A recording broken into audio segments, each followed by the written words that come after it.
Vamos a abrir la palabra de Dios, por favor, en el libro de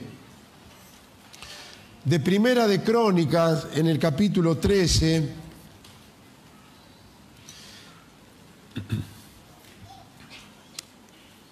En el libro de Primera de Crónicas, capítulo 13, y luego vamos a agregar otra lectura. Allí vamos a encontrar una historia que se refiere a un mobiliario que había dentro del tabernáculo. Antes de leer, quiero hacer una breve explicación para que se entienda. Obviamente hay hermanos que están más habituados a leer sobre esto, sobre el arca del testimonio, pero hay personas que no tienen la menor idea de lo que significa. Y estamos aquí para tratar de explicar la palabra de Dios y que usted entienda. El Antiguo Testamento se dirige y se refiere a la iglesia del Antiguo Testamento. Y allí tenía sus formas, sus maneras de desenvolverse. Dios decidió, entre otras cosas, que se hiciera un tabernáculo. ¿Qué era un tabernáculo? Era algo así como una carpa grande. Y allí ese tabernáculo estaba dividido en tres secciones: el atrio, el lugar santo y el lugar santísimo. No voy a hacer una explicación muy profunda para no marearlos. Dentro de ese lugar, de ese tabernáculo, había una parte, una sección, podría decirse una habitación, que era de 4,5 metros de lado, 4,5 metros y 4,5 metros hacia los costados. Esa parte se llamaba el lugar santísimo y estaba dividido del resto por un velo que era de lino fino, donde lo separaba del resto del lugar. ¿Por qué era llamado el lugar santísimo ese? Porque allí dentro de esa habitación, había un mueble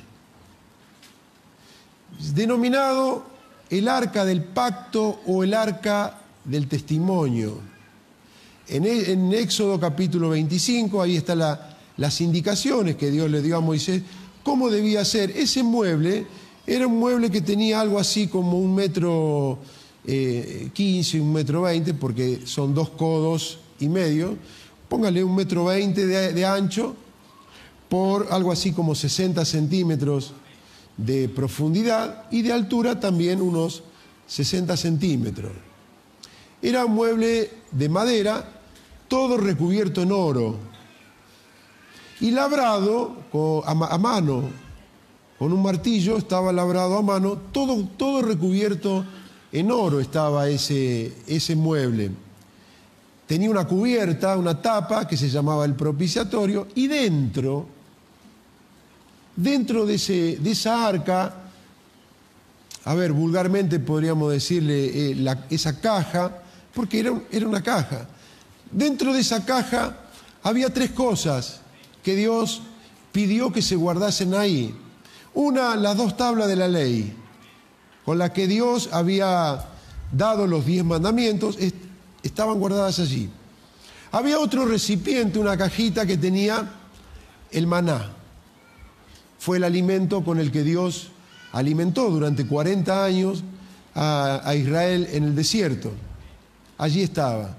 Y el tercer objeto que había dentro de esa cajita era la vara de Aarón, que era una vara de un árbol seco que tenían, pero que cuando Dios lo llamó y tomaron esa vara, reverdeció, cobró vida esa vara. Entonces eso fue guardado allí. Y Dios dijo, allí estará la presencia de Dios. Esa caja simbolizaba la misma presencia de Dios. Y a ese lugar santísimo no podía entrar nadie, directamente nadie. Solamente el sumo sacerdote, que era, el jefe principal en lo espiritual, él podía entrar solamente una vez en el año, no cuando quería. Una vez al año se ofrecían, ese hombre, ese sumo sacerdote, iba en representación de todo el pueblo, toda la nación. Él representaba a toda la nación y llevaba una ofrenda. Pasaba ese velo. Yo quiero hacerle esta explicación para que usted después entienda la lectura que viene a continuación. Tan serio y tan delicado era ese momento que usted sabe, entre otras cosas, ese sumo sacerdote no podía entrar como quería, qué sé yo, en vaquero, en remera. Che, vieja, tengo que entrar al lugar santísimo. ¿Me planchaste la camisa? No, mira, tengo esta chomba. No. Tenía que entrar con un atuendo especial para eso. Ese atuendo, entre otras cosas, tenía, las hermanas me van a entender, era como una túnica, un vestido, no como se usan ahora, al vacío. Vio que ahora usan el vestido al vacío, se lo pone y se le chupa todo el vestido. No era en base al vacío, era... sí, yo tengo cada cosa también. Sí, soy mecánico, no, no modista. Y era como un vestido suelto, acampanado, así. ¿Y sabe qué? Tenía cosida, por orden de Dios, en la punta de ese vestido, una campanita de verdad, una campanita chiquita de verdad. Cosía una campanita. Al lado, una manzana, una campanita, una manzana, y así daba la vuelta. Imagine usted que cuando caminaba daba una campanita contra la manzana y clink, clink, clink, clink, clink, clink, clink, se sentía. ¿Por qué era eso? Porque era tan serio entrar allí. Era tan serio que cuando entraba el sumo sacerdote prácticamente se cortaba la respiración del pueblo, porque dependía de si Dios aceptaba esa ofrenda. Dependía el perdón de todo el pueblo. Imagínense ese hombre, cada paso que daba en esa piecita de 4,5 metros de lado. Entonces había un silencio absoluto. Mientras ese hombre se movía, porque tenía que ofrecer ahí el sacrificio, mientras ese hombre se movía, esas campanitas hacían clink, clink, clink, clink, clink. ¿Y el pueblo qué sabía? Está vivo. Así, de verdad. Todavía está vivo. Entonces estaban, mientras esas campanitas daban una contra la otra, clink, clink, vamos. Wow. Imagínense que de repente está clink, clink, clink, clink, clink, clink. Se murió. Era delicadísimo. Solo una vez al año podía hacer eso. Porque ahí estaba esa caja. Y quiero hablar de esa caja hoy. Para otras naciones esa caja no valía nada. No tenía ningún valor. Mientras pensaba en esto, me acordaba de una frase de la expresidenta cuando, refiriéndose a la soja, dijo: ese yuyo verde. No entendía nada, pero que ese yuyo verde daba prácticamente oxígeno a toda la Argentina. Y digo, ese yuyo verde. ¿Y cuánta gente, hablando de las cosas, digo, ese Dios que tienen ustedes? Y como que menosprecian a esa caja. Después les voy a explicar cuál es la caja de hoy, porque todavía está. ¿Cuál es la caja? Pero era tan delicado, porque ahí contenía, Dios estaba allí. Era realmente sagrado. Es más, no se sabe lo que veía el sumo sacerdote, no contaba. Cuando salía el sumo sacerdote ahí no contaba qué es lo que vivía o qué experiencia tenía. No hablaba una palabra, entraba a ese lugar. Cuando el sumo sacerdote entraba a ese lugar, no lo hacía como, qué sé yo, cantando, alabado sea. No, silencio absoluto. Por eso hay un texto en el Salmo capítulo 37 que dice: guarda silencio ante tu Dios. Hoy tristemente se ha perdido la reverencia, el temor de Dios, y creemos entrar como si fuese a cualquier lugar, a la presencia de Dios, y hasta a los cristianos mismos como que menospreciamos la presencia de Dios. Por eso quise tomar estos dos ejemplos para que usted vea lo importante de esa caja, para hablar acerca de qué cosa. Es raro lo que quiero hablar hoy. El Dios de entrecasa. Cuando tenemos una ropa de entrecasa, ¿por qué le decimos de entrecasa? Porque no es una ropa para salir, no es una ropa para pasear, es la que se usa todos los días. Entonces quiero hablar no del Dios del día domingo, de aquel que decimos, bueno, me voy a cambiar, me voy a preparar, me voy a afeitar o me voy a producir porque voy a ir a la iglesia. Y parece que Dios el día domingo fuese distinto al Dios del lunes y aún al Dios del martes. Y es como que venimos ante ese Dios, le ofrecemos nuestra reverencia 1 o 2 horas y ya está, ya cumplimos y nos vamos cada uno para nuestra casa como sin relación con ese Dios, como si Dios quedara atrapado entre estas paredes. Y no nos damos cuenta que Dios no está atrapado en ninguna pared, Dios está en todos lados. El rey David dijo, los cielos de los cielos no lo pueden contener. Gloria a Dios, aleluya. Pero hablar del Dios entre casa es el Dios que usa usted mañana lunes, el martes, el que usó ayer y el que usó esta semana, con el que tuvo contacto. Es lo que vamos a leer en la palabra de Dios. Entonces, ahora sí, una vez explicado esto, vamos a Primera de Crónicas, capítulo 13. ¿Sabe usted? Esta arca era la fuerza de Israel. Era la vida de Israel. Dios estaba a través de ese arca, hablaba. Es maravilloso si usted leyera. Moisés dice que entraba a ese lugar y de allí hablaba Dios con él. ¿Qué pueblo, qué nación tenía ese privilegio? Al igual que hoy, las otras naciones hacen como hace la media o la mayoría de nuestros conciudadanos. Van ante una estatua o ante una virgen o ante un monolito del Gauchito Gil o de quien sea y se ponen allí y le hablan. Oh, te pido porque esto, porque el otro. Pero eso que está allí no le responde una palabra. ¿Por qué? Porque no puede responder, porque no tiene vida.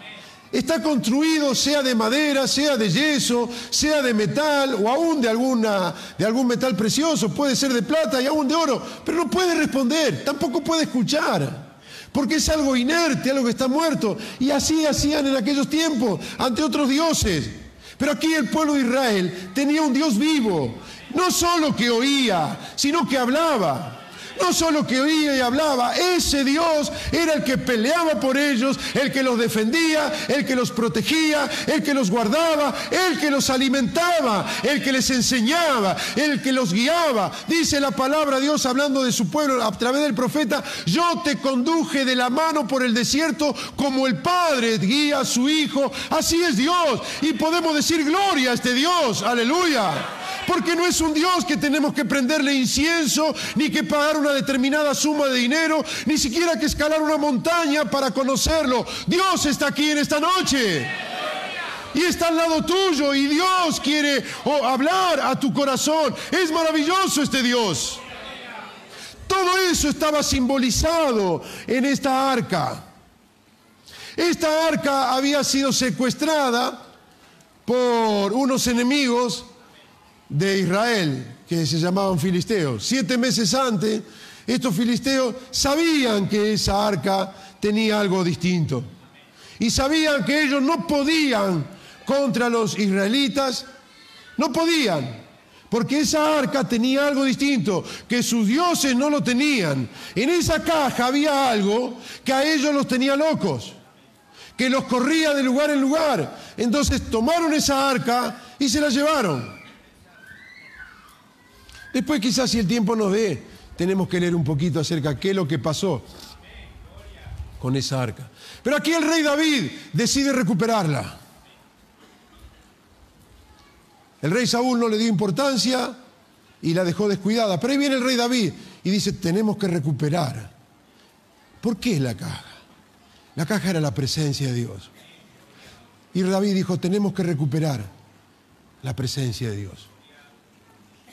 Voy a hacer un alto. ¿Tienes la presencia de Dios en tu vida? Si no la tienes, hoy puedes tenerla. A través de Jesucristo. Él está aquí para ser tu Dios. Pero a usted le hablo, quizá el fracaso, la lucha, la prueba, la debilidad te ha ido alejando de Dios y has perdido la presencia de Dios. Es lo que dijo David, no se asuste. Quiero decirle a usted, si sucedió eso y perdió la presencia de Dios, no desespere, no se asuste. El rey David estaba en una situación semejante y dijo, tenemos que recuperar esa arca. Y dijo a su gente, la reunió y dijo, vamos a recuperar el arca. Pero ¿sabe qué? Eso no se hace con entusiasmo humano. Se hace con la guía y la dirección de Dios. Ahora sí, leamos. Capítulo 13.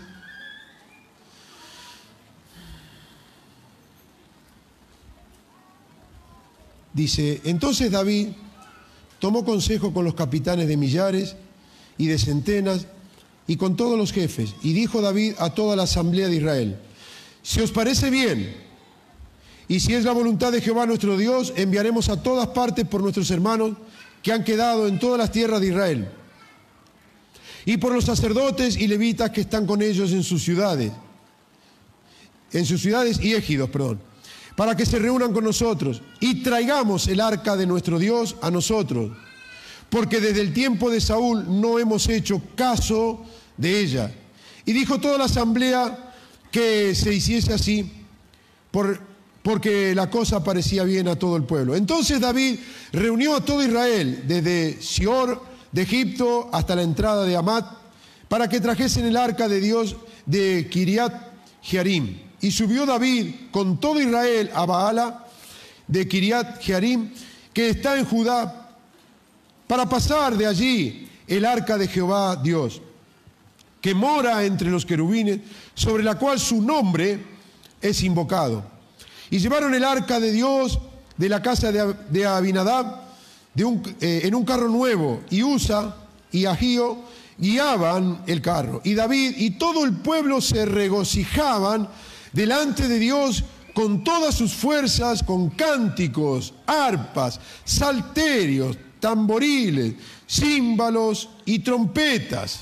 Allí la alegría, la euforia, cuando cargaron esa arca arriba de un carro nuevo. Hay toda una explicación aquí que la voy a dejar de lado hoy. No tenía que ser un carro nuevo, pero bueno, la emoción del momento, la emoción, las ganas. Bueno, ya tenemos el arca, me pareció bien a mí, y emprendieron el camino. Y hay música, y danza, y fiesta, y baile, porque a ellos les parecía que habían logrado el propósito y el éxito.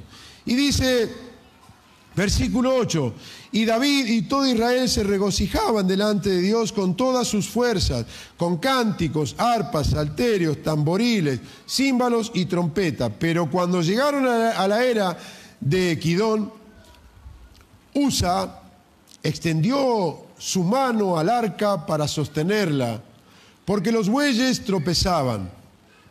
Se caía. Iba arriba de ese carro, un pozo agarró el carro, agarró un pozo y parecía que el arca se caía, y allí estaba este muchacho. Usa puso la mano para que el arca no se cayese. Él no quiso romper el arca. No agarró un machete y la arremetió contra el arca o un martillo, o dijo vamos a cambiarla porque está fea. Solamente quiso sostener ese arca. Y versículo 10 dice, y el furor de Jehová se encendió contra Usa y lo hirió porque había extendido su mano al arca y murió Murió allí, delante de Dios. Y David tuvo pesar, o sea, se terminó la fiesta. Esa alegría, esa algarabía que había, fiesta, baile, desenfreno, música, de repente es interrumpido por la muerte. Un juicio de parte de Dios transforma ese momento de algarabía y de alegría en algo trágico, donde el propio rey David quedó, en términos nuestros, quedó planchado. Y dice aquí, y David tuvo pesar porque Jehová había quebrantado a Usa, por lo que llamó a aquel lugar Pérez Usa hasta hoy. Y David temió a Dios aquel día y dijo, ¿cómo he de traer a mi casa el arca de Dios? Era toda la alegría. Era traer la presencia. Esa arca contenía la presencia de Dios. Y de repente, fíjese, qué vulnerables somos. Con cuánta rapidez cambiamos de opinión y aún de postura, de esa decisión de alegría. Todo, usted lo leyó conmigo, todo Israel estaba decidido, alegre porque se iba a recuperar el arca. El rey David, como cabeza de esa nación, va él mismo a traerla. De repente acontece esto y el propio rey David dice, no, ¿cómo voy a llevar el arca a mi casa? No puedo llevar el arca a mi casa. Qué terrible que era ese mueblecito.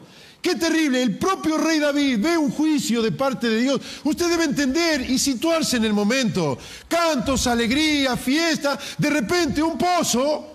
Y allí Usa pone la mano para que no se caiga. Cae un juicio de Dios y ese hombre muere. No estamos hablando de juguete. Ese hombre literalmente dejó de existir. ¿Por qué? Porque extendió su mano para sostener el arca. De repente les invade temor, miedo, angustia, desazón, tristeza, fracaso, decepción. Llámelo todo junto. El rey David dice, ¿qué hacemos ahora con esta arca?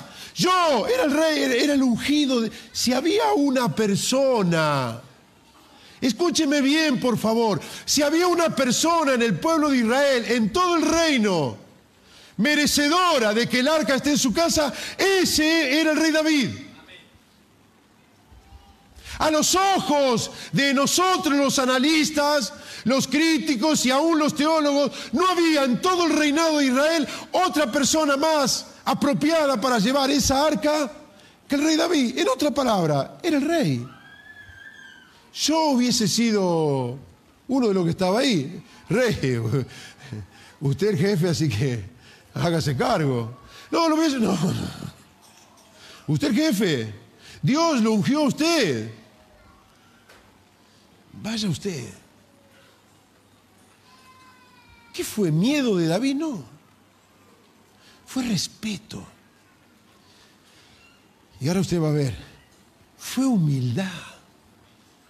No había orgullo en el corazón del rey David.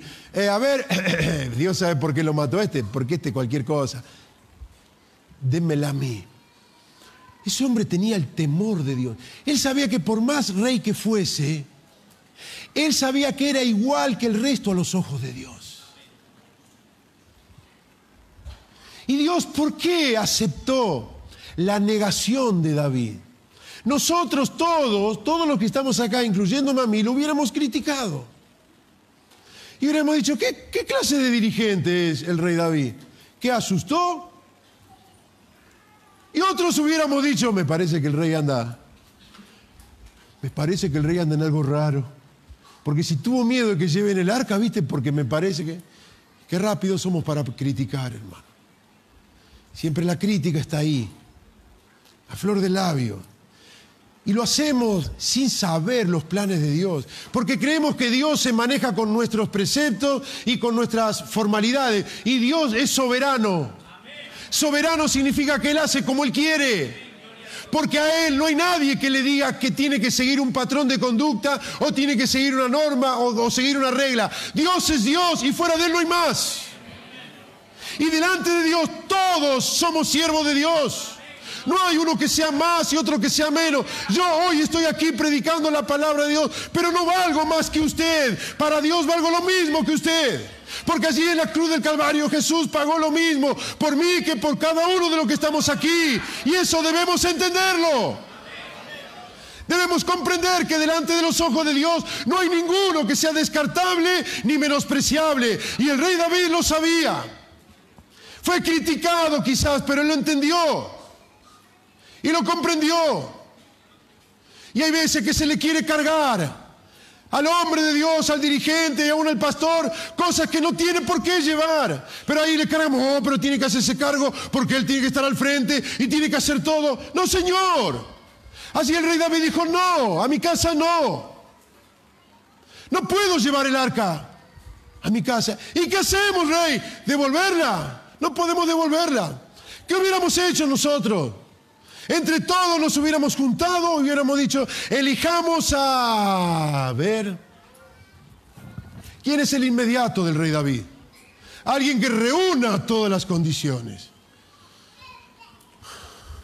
A ver, vamos a seguir en este planteamiento. Nosotros somos Israel. Nosotros, los que estamos acá, somos Israel. Y acá está el arca. Y yo le digo, a mi casa no. ¿A quién elegiríamos? Ustedes serían los primeros mirados. A ver, el hermano Carlito anciano, Pablito evangelista, el hermano Mario anciano, Mario Ismael. A ver ustedes, ¿quién de ustedes, muchachos? Ya me hubiera dicho, llámelo a Alberto, que está contando la ofrenda. Bueno, a ver, decidan entre ustedes. ¿Y quién se hubiera opuesto de acá? Es lo que corresponde.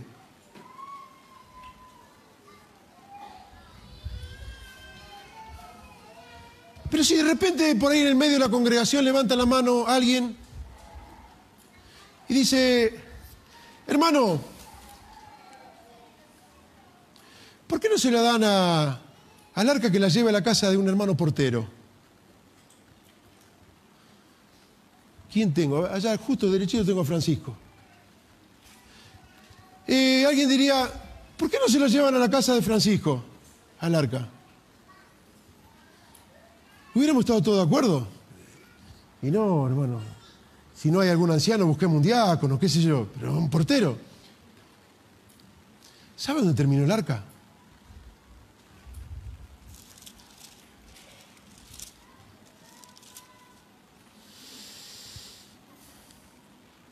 Versículo 12. Y David temió a Dios aquel día y dijo, ¿cómo he de traer a mi casa el arca de Dios? Y no trajo David el arca a su casa en la ciudad de David, sino que la llevó a casa de Obed-Edom Geteo. Y el arca de Dios estuvo con la familia de Obed-Edom en su casa 3 meses.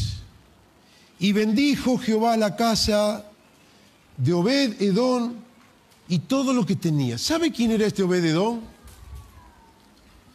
No era un anciano, no era un diácono, no era un músico, era un portero. Usted lo puede leer después en el libro de Crónica, donde habla de los porteros, allí aparece el hermano Obed-Edom. Y a la casa de Obed-Edom fue a parar el arca. Esa caja que al rey y a su gente le causó dolor y aún muerte. Hermanas, a ustedes me refiero. Viene su marido y le dice, hacedme lugar en la cocina o en el living. ¿Por qué? ¿Qué vas a traer? Voy a traer el arca. ¿Qué le diría a usted? Esa arca había acabado de matar a uno, porque solo quiso poner... ¿Está loco vos? Llego a querer limpiar el arca, me muero ahí. Acompáñeme a otra lectura referida al mismo tema. Primera de Samuel, capítulo... Todo esto que yo le estoy diciendo, el pueblo de Israel lo sabía al pie de la letra. Esta historia que vamos a leer, el pueblo de Israel la sabía.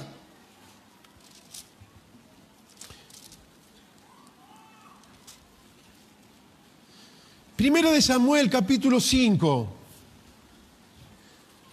Versículo 1 dice: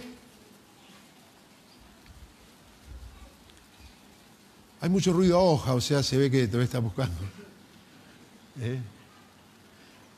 Si tarda así para cambiar de canal o para encontrar algo en internet, está en el horno, Ah, bien que lo encuentra enseguidita y sabe qué botón apretar y dónde googlear y dice, no sabe cómo puedo hacer, yo te lo encuentro enseguida. Empezá a googlear y al toque, ahora le decimos, vamos, y eso que no dije, vamos a leer el profeta Ageo o Abdías, porque si no estamos hasta mañana para encontrarlo. Pero la palabra de Dios debe conocerla. Es la espada, Y una espada hay que saber usarla. Mire, si viene un enemigo y lo ataca con espada. Y, ¿cómo se usa esto? Espera, que te doy. No, hay que saber usar la palabra de Dios. Primera de Samuel, ahora sí, seguro que si se le quedó abierta en el Salmo no lo mueve más. Me hago que lo encontré, ojeo ahí adelante y ya está. Bueno, primera de Samuel, capítulo 5, dice la palabra de Dios. Cuando los filisteos, ahí está lo que yo le conté hoy, Cuando los filisteos capturaron el arca de Dios, la llevaron desde Ebenezer a Asdod. Y tomaron los filisteos el arca de Dios y la metieron en la casa de Dagón y la pusieron junto a Dagón. ¿Sabe quién era Dagón? No era otro portero ni un jefe, era un dios que ellos tenían. Era como decirlo ahora, los llevaron al de Gauchito Gil. Algo así. O a la iglesia de San Cayetano, qué sé yo, o del Padre Ignacio, como quiera. Pero lo digo así para que usted me entienda. Los llevaron a la casa de Dagón. Dagón era un dios que tenían ellos allí y era el dios de los filisteos, al que adoraban, al que veneraban. Tenía el cuerpo de la mitad para arriba era de hombre y la mitad para abajo de pescado. Esa era la figura de Dagón. Y ahí estaba Dagón mostrando su gloria, su poder, su poderío, su fortaleza. ¿Y dónde ponen el arca? Allí. Ya no era el pueblo de Israel, eran los filisteos. Vamos a poner el arca a donde está Dagón. Total, un dios más, un dios menos que hace la cosa. Dice el versículo 3, y cuando al siguiente día los de Asdod se levantaron de mañana, he aquí, esa imagen, esa estatua, ese dios, Dagón, postrado en tierra delante del arca de Jehová. Y tomaron a Dagón y lo volvieron a su lugar. Pusieron literalmente, estaba allí ese dios, mitad pescado y mitad hombre, parado, erguido sobre su trono y sobre su altar, y adelante pusieron el arca, cerraron con llave, y se fueron cada uno a su casa. Al otro día cuando vienen, encuentran el arca y ese dios Dagón postrado a los pies del arca. ¿Qué dijeron? Se cayó. Vamos a levantarlo. Vamos a levantarlo y lo ponemos de vuelta en su lugar. Qué casualidad, habrá dicho otro. Este rey, este dios que tenemos nunca se cayó, pero viste, anda a saber, alguno quiso hacer alguna travesura y se cayó. Pensaron ellos. Y dice acá, versículo 4, y volviéndose a levantar de mañana, el siguiente día, he aquí que Dagón había caído postrado en tierra delante del arca de Jehová, y la cabeza de Dagón y las dos palmas de sus manos estaban cortadas sobre el umbral, habiéndole quedado a Dagón el tronco solamente. Por esta causa los sacerdotes de Dagón, todos los que entran en el templo de Dagón, no pisan el umbral de Dagón en Asdod hasta hoy. Y se agravó la mano de Jehová sobre los de Asdod y los destruyó y los hirió con tumores en Asdod y en todo el territorio. ¿Qué fue todo eso? Esa caja que estaba allí, que para ellos no era más que un simbolismo o que un amuleto. Quizá lo miraron como el amuleto de la buena suerte de Israel. Eso que para ellos era un amuleto y no tenía valor alguno, que lo depositaron en ese lugar, contenía la presencia de Dios.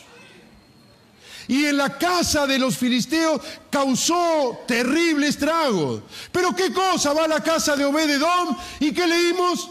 Bendijo Dios. Bendijo Dios a Obed-Edom y a su familia y a su casa. Oh, mi amigo, la presencia de Dios. La presencia de Dios es todo lo que usted y yo necesitamos. No necesitamos un gran sueldo, ni un gran vehículo, ni una gran propiedad. Lo que usted y yo necesitamos en nuestra casa es la presencia de Dios. Cerciórese, papá y mamá, cerciórese que en su casa la presencia de Dios no falte el domingo, tampoco falte el lunes, ni el martes, ni en toda la semana, porque lo que a usted le hará feliz y lo que a usted y a mí nos llevará más cerca de Dios, nos dará gozo, paz, placer y aún prosperidad, no será nuestro conocimiento, nuestro talento ni nuestra fuerza, mas la presencia de Dios en nuestros corazones y en nuestros hogares hará de tu casa un hogar feliz, aleluya, donde sí vendrá la prueba, vendrá la lucha, vendrá el dolor y aún la muerte misma. Pero dice la palabra de Dios, si Dios es por nosotros, ¿quién contra nosotros? Aleluya. Cerciórate, mi hermano y mi hermana, que Jesucristo esté contigo. No solamente hoy coma de la presencia de Dios, reciba de su Espíritu Santo y aún de su palabra, pero mañana lunes tiene que continuar el Espíritu de Dios en su vida y en su corazón. Levántese por la mañana y diga: gracias, Señor, por este día. Gracias, Señor, porque tú eres mi Dios, mi Señor. Tú eres mi amparo y fortaleza. Tú eres mi pastor. Tú eres mi refugio. Tú eres la roca fuerte en la que yo estoy parado. Señor, dame gracia para sostener esta casa dentro de tu palabra. Yo y mi casa serviremos a Jehová. Deje de andar deambulando de aquí para allá, buscando ayuda en esto o ayuda en lo otro. No tienes paz, no tienes calma. No será el psicólogo ni el psiquiatra que te dé la calma. Dice la palabra de Dios que Él es el príncipe de paz. Gloria a Dios. Aleluya, tenemos un gran Dios que para el mundo es despreciable. Nos miran y menean la cabeza y dicen: ¿a dónde va? ¿A perder el tiempo? No, Señor, no venimos a perder el tiempo. Venimos a encontrarnos con Jesucristo, quien perdonó nuestros pecados, quien nos salvó con su sangre, quien está preparando una morada en los cielos. Mundo, ríase, búrlese, pero somos felices con Cristo. Porque Él cambió y transformó nuestras vidas. No por una semana, ni por un mes, o lo que dura una pastilla, o una tableta de pastilla. Lo hizo por toda la eternidad. Gloria a Dios. En la casa de mi Padre, dice Jesús, hay muchas moradas. Voy a preparar lugar ¿para quién? Para ustedes, mi hermano, que están aquí. Y para ustedes, y para ustedes, y para ustedes. Para que donde yo estoy, dijo Jesús, allí en la gloria no nos va a tirar en un cuartito, no nos va a tirar en una zanja, ni tampoco en un terreno baldío. Para que donde yo esté, ustedes también estén. Comeremos a la mesa del Cordero. Gloria a Jesucristo. Caminaremos por las calles de oro. Tendremos puertas de perla. Gloria a Dios. Este Dios no lo cambio, mi hermano. Satanás es un miserable. Quiere cambiarnos esta gloria eterna, perdurable, por bagatelas de este mundo. Las disfraza, las maquilla. Las potencia, mi hermano, para que usted y yo nos desviemos. Pero tenemos en Cristo esta cajita maravillosa, aleluya. Gloria a Dios, que para una nación que era 1,20 m por 60, una nación de millones de habitantes. Recuerde que cuando sale de Egipto salieron casi 2 millones de personas. Aquí estamos hablando muchos años más adelante. ¿Qué era una cajita de 1,20 m por 60 en millones? No era nada. Era menospreciable. Cuando los dioses de las otras naciones medían metros y metros. ¿Se acuerdan Nabucodonosor? Una estatua de 30 metros hizo. ¿Qué? Y 12 metros de ancho. ¿Qué era una cajita de 1,20 por 60? Al lado de la estatua de Nabucodonosor. ¿Qué era? Nada. No representaba absolutamente nada. Claro. Pero usted sabe una cosa. ¿Sabe una cosa? Allí estaba la presencia de Dios. Era menospreciable.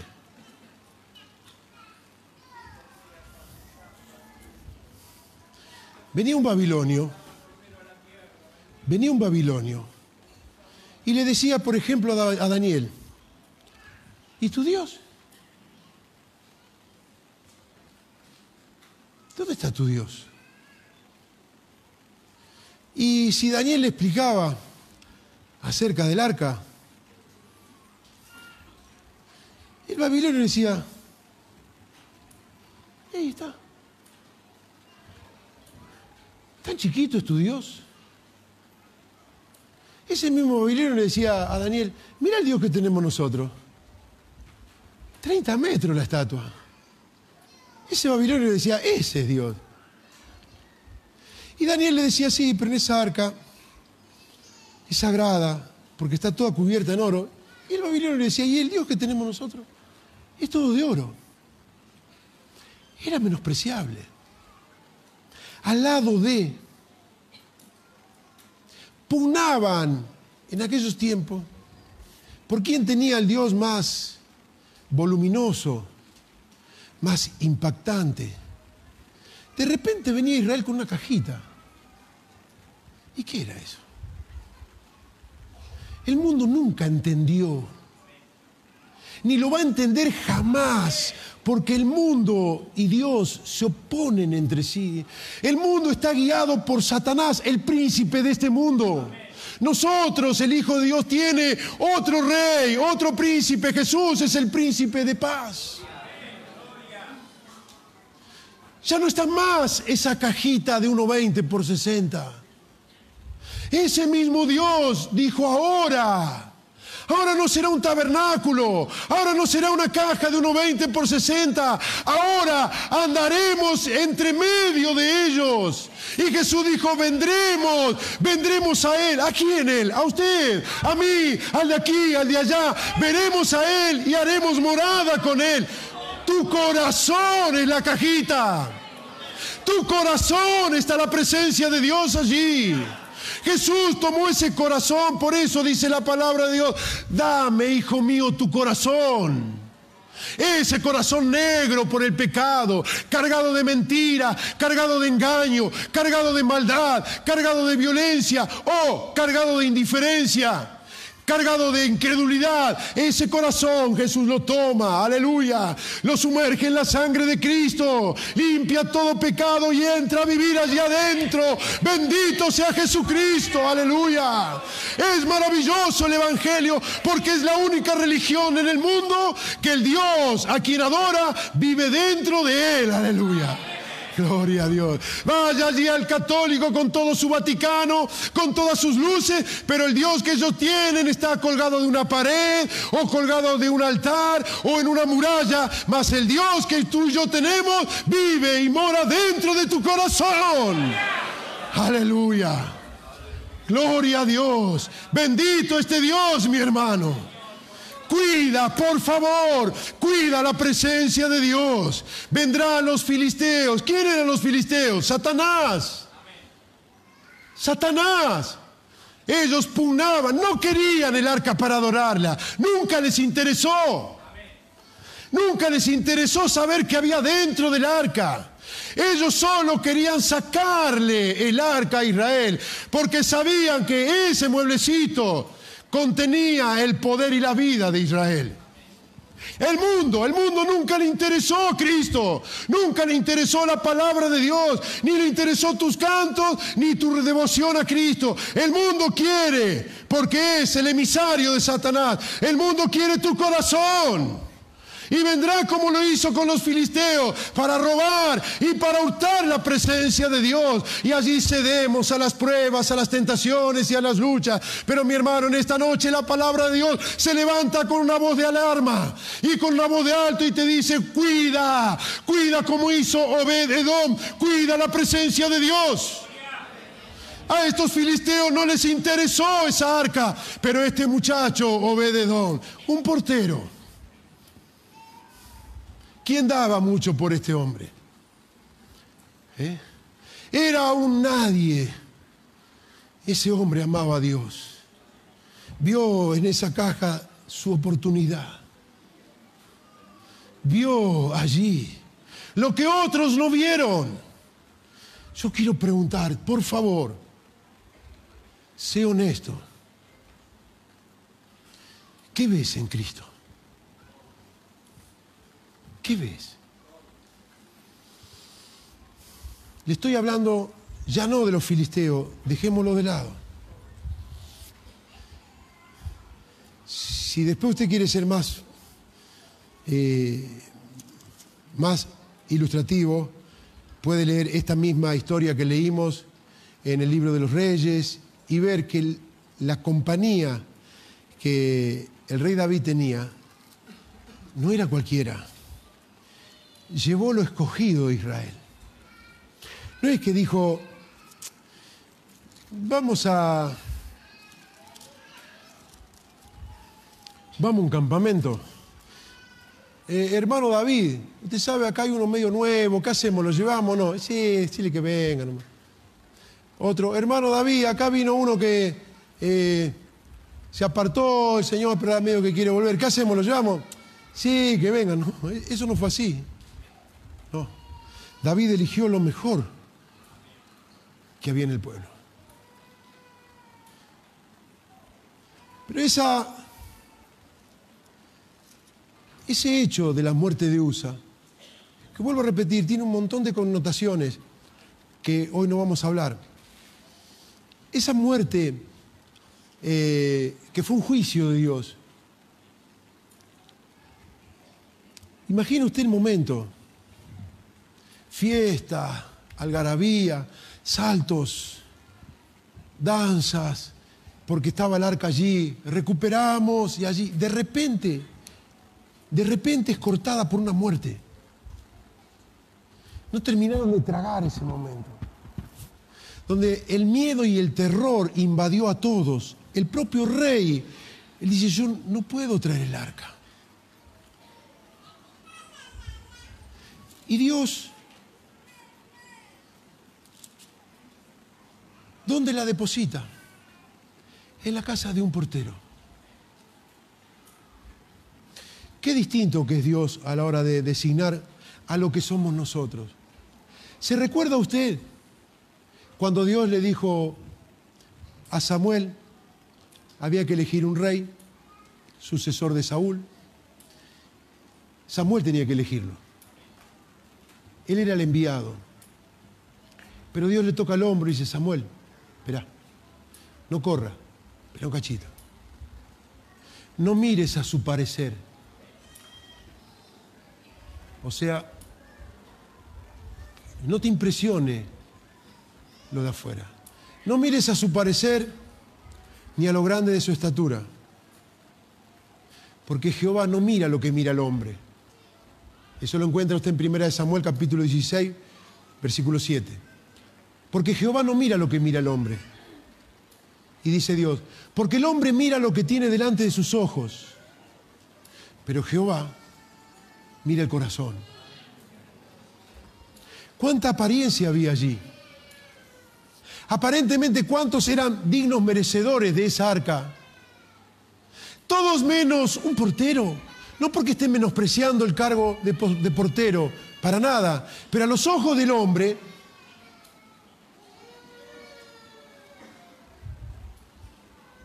¿cuántos oraron hoy por los porteros de acá? Mis hermanos porteros, si la continuidad de ustedes debiera ser por las oraciones, están en el horno. ¿Quién pensó en los porteros? Oh Señor, te pido por el hermano que está en la puerta, Padre. Ayúdalo, Padre Santo, porque Él es la cara de la iglesia, quien recibe a las personas. Te pido por Él y por el que está atrás. Es más, a veces, mirá quién le tocó atrás mío este.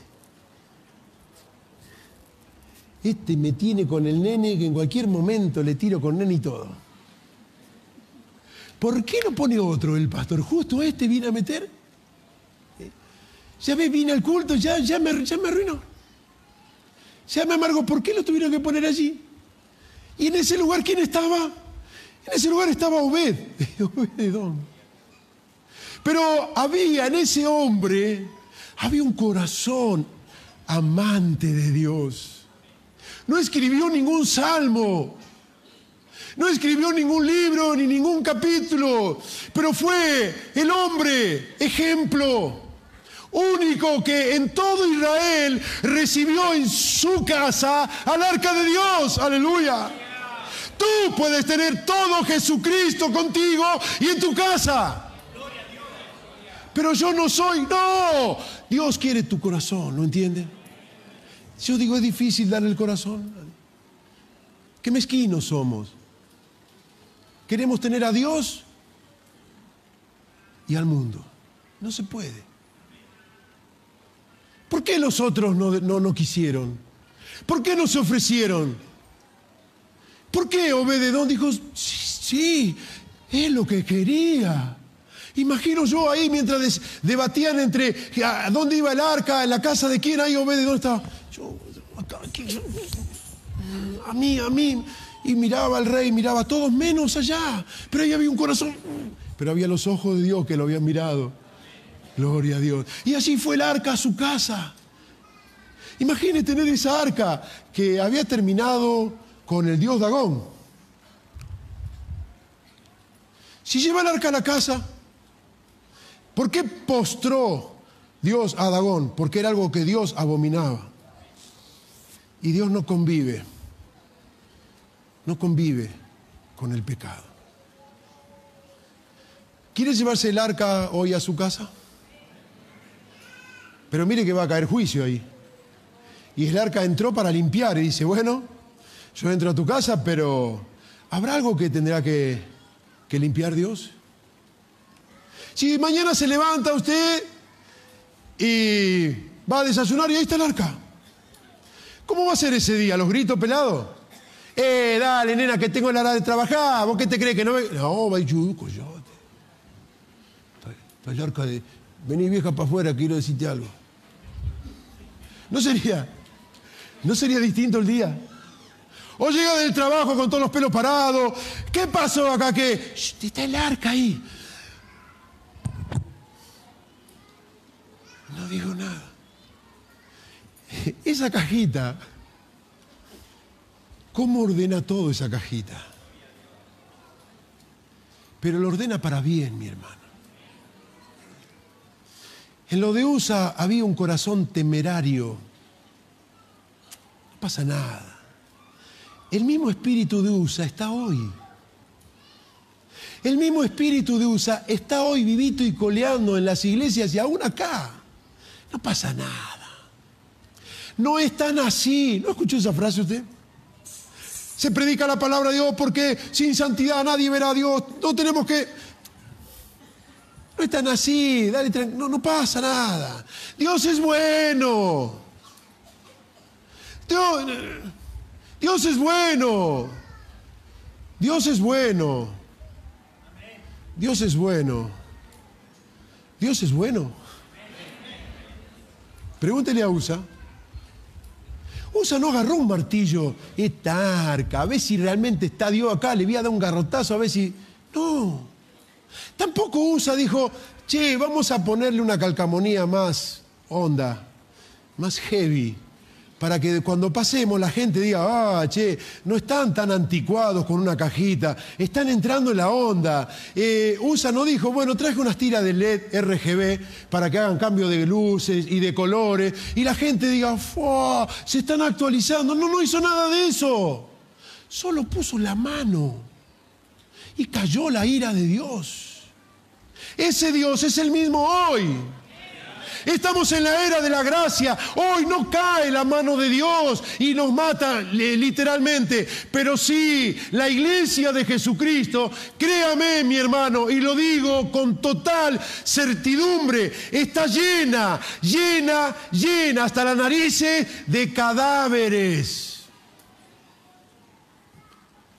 La iglesia profesante de hoy en día que esboza números y hacemos 4 reuniones por día, 5 reuniones por día y vamos a inaugurar nuestro nuevo templo para 5.000 personas, está llena de cadáveres, con gracia y todo.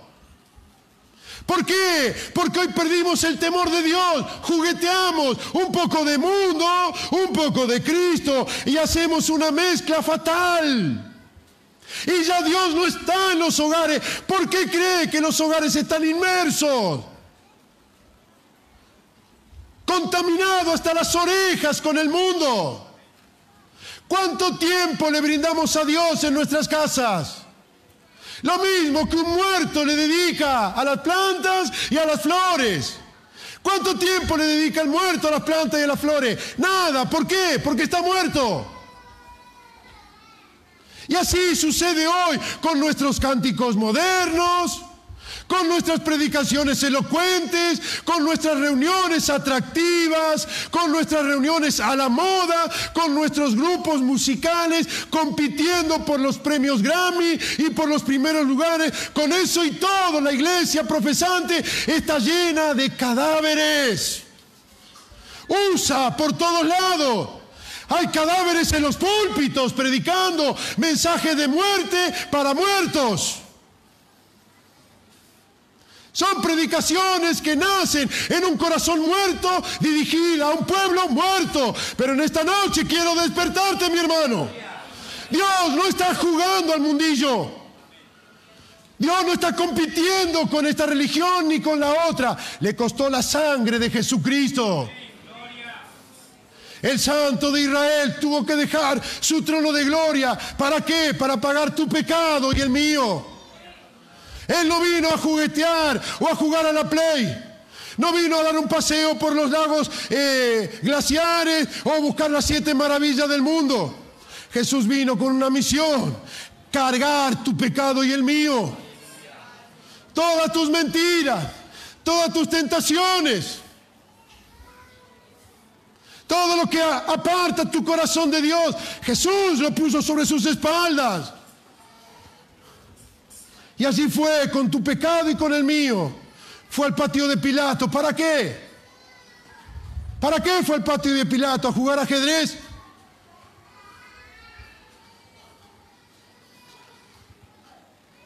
No hace mucho veía con total indignación la presentación de un músico cristiano. Presentaba su último CD hecho con un piano en las playas tropicales, con su piano. Y así, a costa de usted y a costa de mí y a costa de sus hijos, se gana millones. Y millones y millones. Jesús no vino a pasar un tiempito en una costa tropical con arena blanca para preparar un sermón. Jesús cargó tu pecado y el mío. Fue llevado y al patio de Pilato a punta de pie, de a patadas de adelante y patadas de atrás.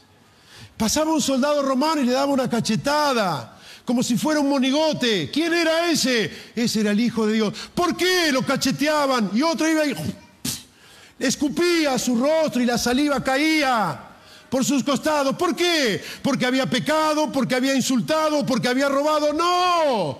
El justo que no conoció pecado, allí estaba. ¿Sabe por qué? Por amor a usted y por amor a mí. No había otra forma de que fuese pagado ni siquiera uno de tus pecados, ni de los míos. Pero allí estaba el Hijo de Dios. Luego le dijeron: llévenlo y azótenlos. Y allí le dieron con látigos. Y le dieron tantos latigazos que su piel empezó a desprenderse. ¿Qué hace usted y yo cuando nos cortamos? Ya. A ver, trae Pervinó, venda, corramos al médico a ver si... Ahí estaba el Cordero de Dios. ¿Qué hizo ese hombre? Por favor, ¿qué hizo ese hombre para merecer eso? Y ahí le daban azotes con furia.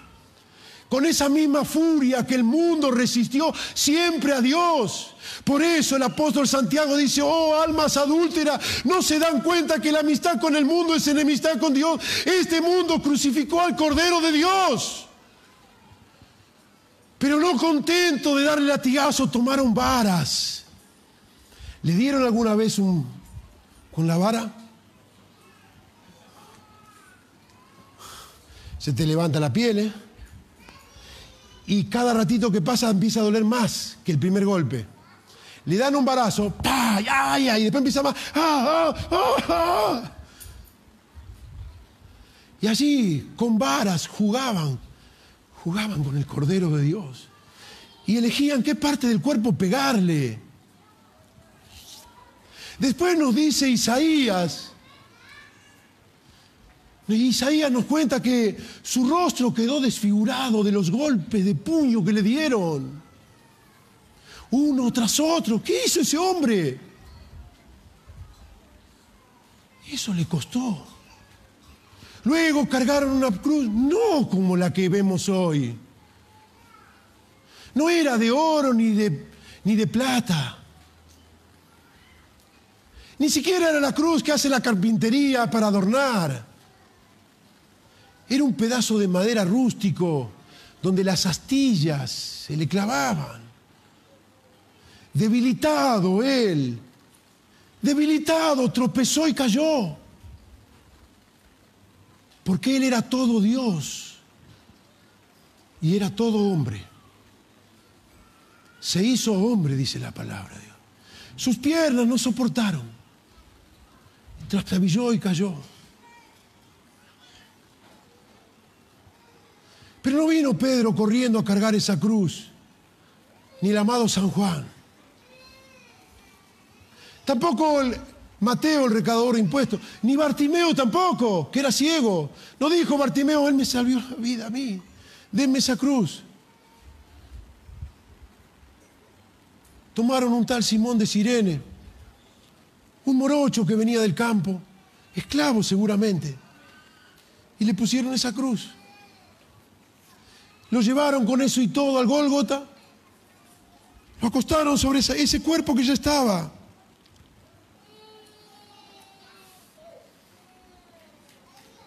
Estaba desfigurado.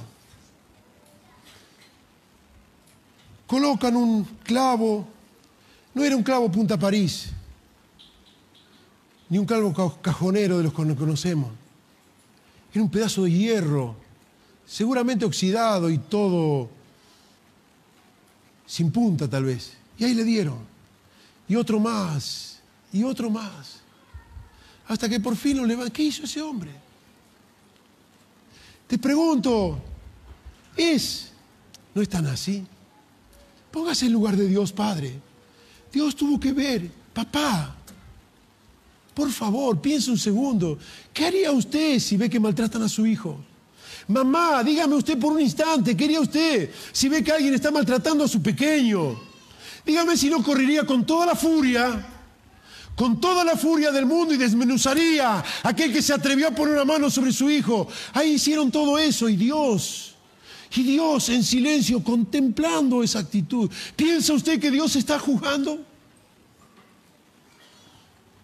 Por favor, ¿piensa usted que no es tan así? ¿Piensa usted que de verdad podemos hacer lo que queremos? Cuando esa sangre que no conoció pecado fue derramada en esa cruz. Oh Dios, ¿qué estamos haciendo con esa cajita, mi hermano? ¿Dónde pone la presencia de Dios? A los filisteos les causó tragedia. ¿Por qué? Porque no había respeto. No había conocimiento ni respeto alguno sobre aquella cajita. Pero Obed-Edom, ese muchacho, llamó a su familia y le dijo: familia, esto cambiará nuestras vidas. Tratémosla con respeto. Tratémosla con reverencia. Tratémosla con honra. Esto no es un juguete. Aquí está Dios. Cuidémoslo, dijo Obed-edom a su familia, y seremos felices. Y allí nos dice la palabra de Dios. 3 meses estuvo el arca en casa de Obed-edom y bendijo Dios a toda su casa. Pregunto, ¿piensa usted que Obed-edom era perfecto? No. Él tenía sus errores, tenía sus fallas, pero amaba a Dios. El primer mandamiento: amarás. Amarás al Señor tu Dios con todo tu corazón, con toda tu alma, con toda tu mente y con todas tus fuerzas. Ama a Dios. Él será tu sustento. Él será el pan de cada día. Él cada mañana renovará tus fuerzas. Esa cajita maravillosa, aleluya, te sacará de la angustia, del sufrimiento y del dolor. Con Él estaré yo en la angustia, gloria a Dios. He aquí, yo estoy con vosotros, no algunos, sino todos los días. Mi hermano, mi hermana, tú que estás enfermo y has orado y la sanidad no llega y la carga se hace pesada, conserva, por favor. Conserva esa cajita. Conserva la presencia maravillosa de Jesucristo. Ella te acompañará cada mañana. Y cuando llegue tu último día,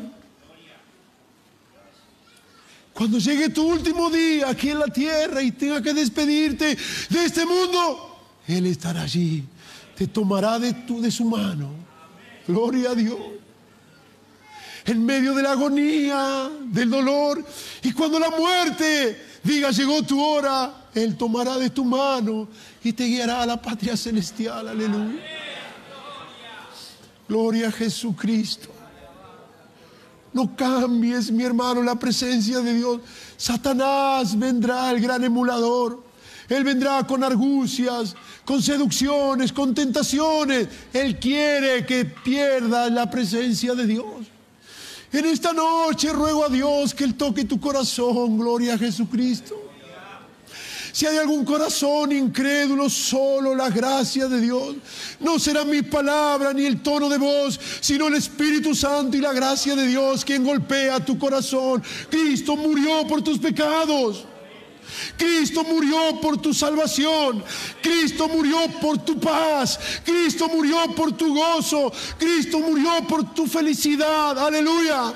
Solo dale tu corazón a Cristo y habrá un nuevo ser dentro de tu alma. Bendito sea Jesús. Vamos a ponernos de pie, mi hermano y mi hermana. Oh, bendito y poderoso Dios. Aleluya. Señor, Señor amado, que tu Espíritu Santo toque el alma y el corazón esta noche, Señor del cielo. Oh, bendito Cordero de Dios. Bendito Cordero de Dios, te adoramos. Aleluya, aleluya. Señor, llévame a tus atrios, al lugar santo, al altar de bronce. Señor, tu rostro quiero ver. Pásame la muchedumbre.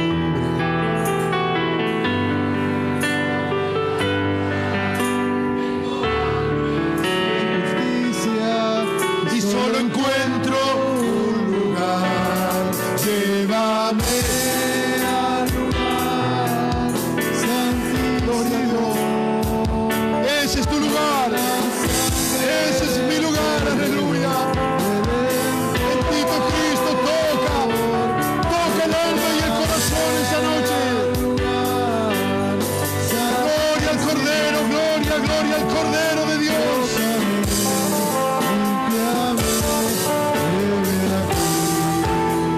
Bendito Dios. Aleluya. Quizá esta noche haya alguien. Quiero decirte, alguien que no tenga a Cristo en su corazón, tú puedes llevar la presencia de Dios en tu corazón y a tu casa. ¿Cómo hago? Dale el corazón a Cristo. ¿Quiere hacerlo? Inclinamos nuestros rostros. Haga esta oración conmigo. No es la oración, sino que lo haga con fe. Dígale esta noche: Dios mío, esta noche vengo delante de ti. Perdona todos mis pecados.